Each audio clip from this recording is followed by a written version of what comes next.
अस्सलाम वालेकुम स्टूडेंट आज हम करेंगे बानोमी डिस्ट्रीब्यूशन के मल्टीपल चॉइस। ये पहले हम 20 तक कर चुके थे, आज 21 है। In if a binomial probability distribution has parameter n p where n is equal to 5, p is equal to 0.6, then probability of x is equal to 3.5 is 0, 1, 0.6, 0.4। तो ये स्टूडेंट जीरो इसका जवाब होगा। इसके बाद in binomial experiment n is equal to 4, probability of x is equal to 2 आपके पास आ रही है this, probability of x is equal to 3 आपके पास आ रही है 216/625, probability of x is equal to -2 is, ये लिखा हुआ है 0.6, तो ये स्टूडेंट 0.6 रॉन्ग है। यहाँ पे सिर्फ जीरो आना था, यहाँ पे क्या आना था, जीरो आना था। और नेक्स्ट है, इन तीनों को मैं इकट्ठा एक्सप्लेन करता हूँ। If n is equal to 6, p is equal to 0.9, then the value of probability of x is equal to 7 is, ये भी जीरो है। अब मैं आपको ये बताना चाहता हूँ कि क्यों जीरो है। इसकी प्रोबेबिलिटी भी जीरो, इसकी प्रोबेबिलिटी भी जीरो, और इसकी प्रोबेबिलिटी भी जीरो। तो उसमें आपने पास सीन में रखनी है, जो बाउंड में रैंडम वेरिएबल है x is equal to 0, 1, 2, 3, 4 up to n तक। एक तो ये कि होल नंबर है, इसमें कोई फ्रैक्शन, कोई डेसिमल, कोई इस तरह की वैल्यू नहीं आ रही, तो लिहाजा ये जो 3.5 है ये आउट ऑफ रेंज है, इसकी प्रोबेबिलिटी जीरो होगी। ये इम्पॉसिबल है, क्योंकि डिस्क्रीट केस में ये 3.5 आ ही नहीं सकता, तो लिहाजा इसकी प्रोबेबिलिटी क्या होगी, जीरो होगी। और ये होल नंबर है 0, 1, 2, 3, 4। फिर यहाँ पे x इक्वल -2 की प्रोबेबिलिटी जीरो होगी। वो जीरो क्यों होगी कि हमारे पास तो x की वैल्यू जीरो से स्टार्ट हो रही है, तो माइनस भी इम्पॉसिबल है, माइनस इसमें आ ही नहीं सकता, तो इसकी प्रोबेबिलिटी भी जीरो होगी। अब आते हैं इस क्वेश्चन की तरफ, जिसमें n 6 है और 7 की वो प्रोबेबिलिटी पूछ रहा है। जब आपके पास n 6 होगा तो स्टूडेंट आपके पास जो x की वैल्यू होगी 0, 1, 2, 3, 4, 5, 6। अब 7 तो उसमें आ ही नहीं सकता, इम्पॉसिबल, तो लिहाजा 7 की प्रोबेबिलिटी भी क्या होगी, जीरो होगी। तो ये 3 पॉइंट आपने याद रखने हैं कि एक तो माइनस की प्रोबेबिलिटी जीरो, एक डेसिमल या फ्रैक्शन में उसकी प्रोबेबिलिटी जीरो, जो इस रेंज में नहीं आता, जो इस रेंज में नहीं आता उसकी प्रोबेबिलिटी जीरो होगी। -2 इस रेंज में नहीं आता क्योंकि रेंज जीरो से स्टार्ट हो रही है। 7 इस रेंज में नहीं आता क्योंकि एक्स की वैल्यू जीरो से लेकर 6 तक है, because n is equal to 6। तो नेक्स्ट हमारे पास है 24, in a binomial probability distribution the coefficient of skewness q minus p over n p q under root is equal 0, it mean that distribution is symmetrical. तो अगर आपके पास coefficient of skewness zero आ रहा है तो इसका मतलब है कि डिस्ट्रीब्यूशन क्या है, सिमेट्रिकल। कोई भी डिस्ट्रीब्यूशन जिसका कोएफिशिएंट ऑफ स्क्यूनेस जीरो आता है वो सिमेट्रिकल होगी। In a for a binomial distribution n is equal to 10, p is equal to 0.5, then probability of 0 or more success is 1. 0 or more success is 1. अब ये इसको थोड़ा सा मैं ऐसे समझाता हूँ स्टूडेंट कि आपने प्रोबेबिलिटी मालूम करनी x greater or equal to 0 की, ग्रेटर आर इक्वल टू 0 की। अब इसमें 0 भी आ जाता है, 1 भी आ जाता है, 2 भी आ जाता है, अप टू 10 तक आता है। तो x की वैल्यू भी आपको पता है 0 से लेकर 10 तक है। जब तमाम प्रोबेबिलिटी को ऐड करते हैं तो सम ऑफ प्रोबेबिलिटी 1 के बराबर होता है। यही वजह है कि इसका जवाब 1 के बराबर आएगा। ये आप सारी निकालेंगे नहीं, निकाल के उनको ऐड करके चेक नहीं करेंगे। यहाँ पे तो आपने गेस करना है कि जब n आपके पास 10 है और वो पूछ रहा है greater than or equal to 0, अगर यहाँ पे 0 को भी स्किप कर देना, ग्रेटर देन 0 आ जाए, तो फिर भी 1 नहीं होता। 0 से लेकर 10 तक तमाम प्रोबेबिलिटी को ऐड करें तो उसका टोटल 1 आ जाएगा। In a binomial distribution the mean median mode coincide when p is equal to 1/2। साफ ज़ाहिर है कि मीन मीडियन मोड एक पॉइंट पे होंगे अगर आपके पास डिस्ट्रीब्यूशन सिमेट्रिकल है, और जब सिमेट्रिकल होगी तो उसका मतलब है कि पी इज इक्वल टू 1/2 होता है। यहाँ पीछे पढ़ चुके हैं कि सिमेट्रिकल डिस्ट्रीब्यूशन कब होती है, जब पी इज इक्वल टू 1/2 होता है। In which distribution the probability of success remain constant from trial to trial. तो अंडरस्टूड है कि बाइनोमियल डिस्ट्रीब्यूशन में जो प्रोबेबिलिटी ऑफ सक्सेस है वो कांस्टेंट रहती है from trial to trial. In a binomial experiment n is equal to 5, the maximum number of success will be 5. Solve the maximum number of success 5. In a binomial experiment n is equal to 10, then minimum number of success will be 0. X is equal to 0.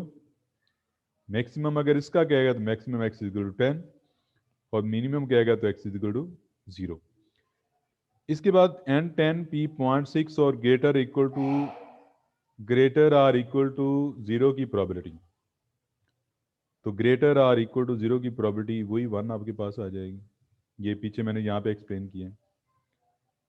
A random variable x has binomial distribution with n is equal to 4. Standard deviation of x is equal to 2pq under root.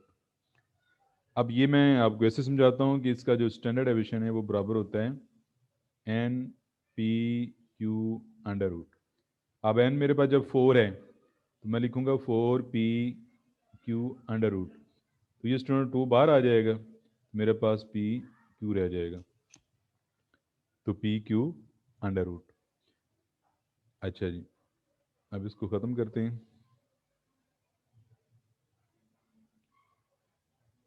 उसके बाद है in multiple choice test there are 5 possible answer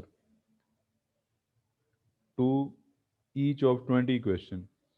20 question है और possible answer जो है correct answer वो 5 है। आपको पता है ये 4 दिए हैं possible answer, A B C D. तो वो जो मल्टीपल चॉइस कह रहे हैं उसमें 5 ऑप्शन है, ए बी सी डी ई। तो ये चारों में करेक्ट होने के चांस 1/4 होते हैं, तो 5 में करेक्ट होने के चांस 1/5 होंगे, और एन मेरे पास 20 है, और उसने पूछा मीन, तो एन पी क्या होगा, आपने 20 को 1/5 से मल्टीप्लाई करने हैं, तो ये मेरे पास 4 इसका जवाब आ जाएगा। पी का आपको किस तरह पता चला कि ये मल्टीपल चॉइस क्वेश्चन है और 5 पॉसिबल आंसर है, जिस तरह इसके 4 आंसर हैं, तो 4 के लिए 1/4 और 5 के लिए 1/5। If a 3 coins are tossed, probability of 2 head is 3/8। 3/8 होती है 2 हेड आने के चांस, या आप वैसे भी कॉइन के क्वेश्चन में 3 कॉइन्स के लिए याद रख सकते हैं। 3 कॉइन 0 हेड आने के चांस 1/8, 1 हेड आने के चांस 3/8, 2 हेड आने के चांस 3/8, और 3 हेड आने के chance 1/8। Random variable x has binomial distribution with n is equal to 8, p is equal to 1/2, then most probable value x is 4. अब आपके पास जब p की वैल्यू 1/2 आ रही है तो इसका मतलब ये हुआ कि ये डिस्ट्रीब्यूशन सिमेट्रिकल है। तो सिमेट्रिकल है तो उसका मीन मीडियन मोड आपस में बराबर होगा, तो इसका मीन निकालेंगे तो आपके पास 4 आ रहा है, तो इसका मीडियन भी 4 होगा, इसका मोड भी 4 होगा। इस वजह से इसका option C correct. The value of second moment about mean in a binomial distribution is 36. The value of standard deviation of binomial distribution will be। तो स्टूडेंट जो सेकंड मोमेंट होता है ना, मोमेंट अबाउट मीन, ये हमेशा variance के बराबर होता है, और इसका मतलब वो 36 है, तो स्टैंडर्ड डेविएशन क्या आ जाएगा, 6 आ जाएगा जब आप 36 का अंडर लेंगे तो। Next, for a binomial probability distribution, the expected frequency of x success in an experiment is n capital N n c x p की पावर x q की power n minus x। n capital N experiment को, number of experiment गुजार कर रहे हैं, small n number of trial गुजार करते हैं। तो जब भी बाइनोमियल डिस्ट्रीब्यूशन का जो फॉर्मूला है उससे कैपिटल N को मल्टीप्लाई करेंगे तो वो बाइनोमियल फ्रीक्वेंसी डिस्ट्रीब्यूशन का फॉर्मूला बन जाता है, और वो expected frequency of x in an experiment is equal to this. In a binomial frequency distribution n Q plus p की पावर, इसमें हमने लिख दिया जो बानोमियल डिस्ट्रीब्यूशन है उसको हम लिखते हैं क्यू प्लस पी की पावर एन। अगर ये बानोमियल फ्रीक्वेंसी डिस्ट्रीब्यूशन होगा तो वो क्यू प्लस पी की पावर एन। अब हमने अगर बानोमियल डिस्ट्रीब्यूशन सिंपल ये लिखा हुआ है तो इससे कंपेयर कर लें, यहाँ पे क्यू होगा, यहाँ पे पी होगा, यहाँ पे एन होगा। अगर ये साथ इधर कोई वैल्यू आ रही है कैपिटल एन, इससे कंपेयर कर लें कैपिटल एन, ये क्यू, ये पी, ये स्मॉल एन, तो आपके पास पैरामीटर क्या होंगे एन और पी। तो एन इसका 5 है और पी इसका 4/5 है, इससे आपने कंपेयर करना है। For a binomial frequency distribution the mean is, तो साफ जर जब आपको एन और पी का पता चल जाए तो आप मीन भी निकाल सकते हैं। For a binomial distribution 1/3 plus 3/a plus 2/3 की पावर 8, ये स्टूडेंट पावर में आ रहा है यहाँ पे 18, एन होता है ना ये क्यू प्लस पी की पावर एन, तो ये क्यू है ये पी है।